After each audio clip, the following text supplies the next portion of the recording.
Get rugby updates directly to your inbox plus subscribe. Thank you for subscribing. Could not subscribe? Try again later. Invalid email. If you can't wait for the Six Nations to start today, get in early and savor the build-up the WRU is laying on to avoid crowd carnage and ensure supporters' safety. Enhanced security measures are in place at the Principality Stadium, which presents the logistical challenge of getting 74,500 fans through the turnstiles in a 3-hour period from gates opening at 11:15 a.m. As the stadium bosses have stressed. Put simply, around half that number must be seated in the first 90 minutes of opening to ensure everyone gets in for kickoff. That's a big ask. But fair play to the WRU. They have the answer. When they were urging fans to arrive early in the autumn, there were whinges from some supporters about being a captive audience with nothing to do before kickoff. But today there is a program of pre-match entertainment in place to stoke the atmosphere for Wallace campaign opener. From music to sporting nostalgia, Only Men Allowed will be delivering a setlist that ranges from U2 Tears for Fears and Tom Jones covers to classic rugby hymns, while the entertainment on the stadium concourses has also been ramped up with Merthyr singer-songwriter Jack Mason, Rhonda Group, the Pitchforks, and indie folk band Ophelia all performing. The usual choirs, Regimental Band and Goat Combo will of course be in attendance, with Blanavon male voice and Cor Y. Penryn doing the honours this time. But perhaps the biggest incentive to get in early will be the very first performance on the bill. Anna's live screening of an iconic Wales v Scotland match decided upon by the fans themselves in an online poll. They would have been spoilt for choice. The Cymru-Caledonia clash has arguably produced more colourful and occasionally surreal spectacles than any other meeting of nations in the long history of the tournament. Image. Getty Images.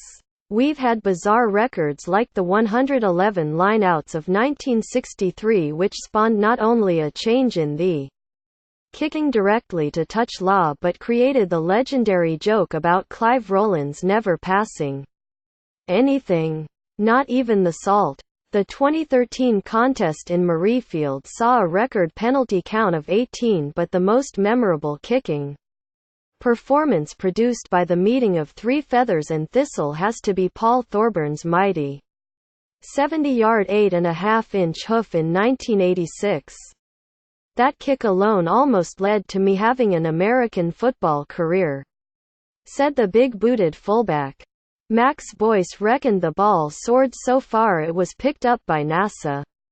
There have been superb solo tries, and not just the Gareth Edwards 1972 classic that had Spike Milligan calling for a cathedral to be built on the spot. 1988 was the year Yayan Evans seemed to sidestep the entire Scottish team plus the ref to score a try that left Bill McLaren purring. Merlin the Magician couldn't have done it any better. At Murrayfield in 1997, Arwell Thomas produced his Forrest Gump special. Welsh fans panicked the little maestro would run all the way to Haymarket Station before grounding the ball. And in 2008, Shane scored a corker, curving through the Scottish defence and slipping tackles on an explosive run. Only Nicky Walker lunging for his legs could shackle his progress. So he showed his circus skills, sending his pins skyward and his right arm the right side of the corner flag, emerging with an appropriate layer of grease paint on his cheeks from the whitewash. Shane knew his acrobatics had done the trick. There have been tight Celtic encounters decided at the death. An unforgettable contest that has just about everything one could wish for in a rugby union international. A match full of enthralling action and quality of interplay that left an indelible imprint on the memory of those fortunate enough to witness it. That was the verdict on Scotland v Wales 1971. The classic match of its era, famed for John Taylor's greatest conversion since St Paul, which clinched victory in the closing minutes. There have also been matches in which Wales have simply dismantled Scotland. An estimated 40,000 supporters took the high road in the Grand Slam year of 2005. They were rewarded with one of the most dazzling 40 minutes of rugby Wales have ever played. From the moment a rampaging Ryan Jones started and finished the move that produced the first try, there was the sense that Ruddock's men would score every time they touched the ball. 2009 produced a Welsh performance against Scotland complete with a quartet of tries that even Jeremy Guscott described as perfect. And in 2014 Wales just smashed them. The first-half dismissal of Scottish fullback Stuart Hogg as a yellow card turned to red on the SLO Mo replay contributed to the visitors ending the second half on the end of a record 51-3. Hiding. Image. Hugh Evans Picture Agency. But who can forget 2010 apart from the fans who left before the whistle? Convinced Wales had lost. They are the only ones who can't picture that incredible finale which saw Shane seal victory in the dying seconds. And Andy Powell celebrate later with his M4 Munchies expedition. And this is the match that got the vote to be shown as today's curtain raiser. It has also inspired the BBC Wales Trail Plugging Wallace opening game, with fans and players alike reliving the quite incredible drama of the closing minutes. Looking back on the Scottish match of 2010, it was a bizarre Six Nations weekend from start to finish. Friday night saw Derek the Weather talking about cold fronts on a live forecast from Glynneath RFC. Oblivious to the fact a kilted Hoyk supporter was exposing his own warm backside on Wales Today. Newsflash took on a whole new meaning. And tens of thousands of hits on YouTube. Sunday morning saw Andy Powell stopped by police after steering a golf buggy down the M4 in search of a full Welsh breakfast. But sandwiched in between, the events of Saturday afternoon brought the most sensational story of all in the shape of one of the most surreal last-gasp triumphs sport has ever seen. At 75 minutes Wales were 10 points down. At such junctures 8 years ago, the favoured cunning game plan was simple: just get the ball to Shane. Standing still he took it and set off on an attack through a Scottish defence disrupted by injuries and a sin binning. From Lee Byrne the ball came to Lee Halfpenny, who curved towards the posts as far as he could to set up the swiftest conversion Stephen Jones has ever taken. With a minute on the clock, Byrne looked set for a certain try, but Phil Godman took him out with the trip Andy Robinson would bitterly dispute. Against the backdrop of 74,500 nerves shredding, Captain Ryan Jones took a decision. He would later amuse the press pack by describing it in graphically humorous terms. Let's just say Ryan put his, nether regions on the block. Would Wales take the draw with the equalising penalty, or was there time for the greater prize? The referee said we had time for more rugby. Ryan explained. James Hook, suave in his post-match Eden Park garb, underplayed the drama of the decision. We knew we had 10 seconds. He twinkled, as if it was all the time in the world. But when the clock is ticking with desperate urgency, just get the ball to Shane. Forced to race start with 13 men.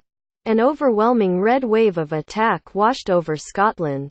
Before the crowd had time to gasp that Stephen Jonas kick might land in opposition hands, Lee Halfpenny gathered it safely, almost scoring himself before sending it left and keeping it alive for Shane to collect and ground.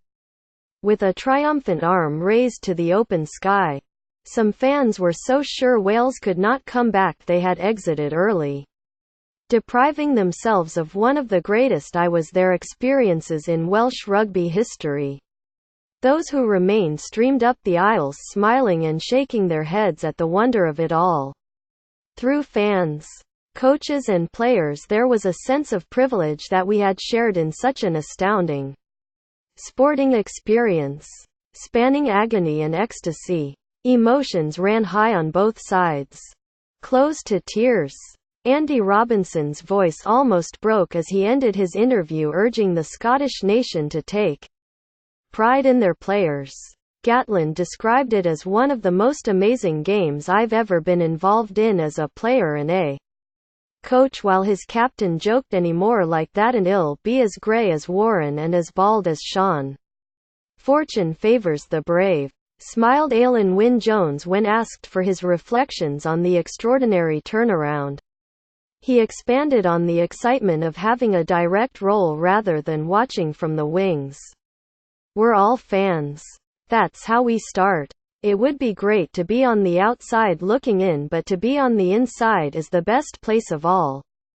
Yet as Welsh supporters hit the bars of Cardiff in delirious mood that year, they were thrilled with their bit part in a drama that still resonates in the rugby memory.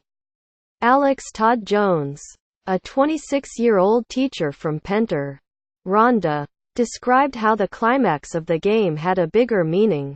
It was the life of a Welsh rugby supporter summed up in 5 minutes. He grinned from down in the dumps to ecstatic heights in no time at all. Reliving that remarkable victory inside the stadium before this match is a great incentive for fans to arrive in time for the security measures to go smoothly, and let's not forget they're only in place in the interests of our own safety. So come early. But Wales as you attempt to meet the challenge of the resurgent Scots. For the sake of the nation's collective blood pressure, don't leave it as late as 2010.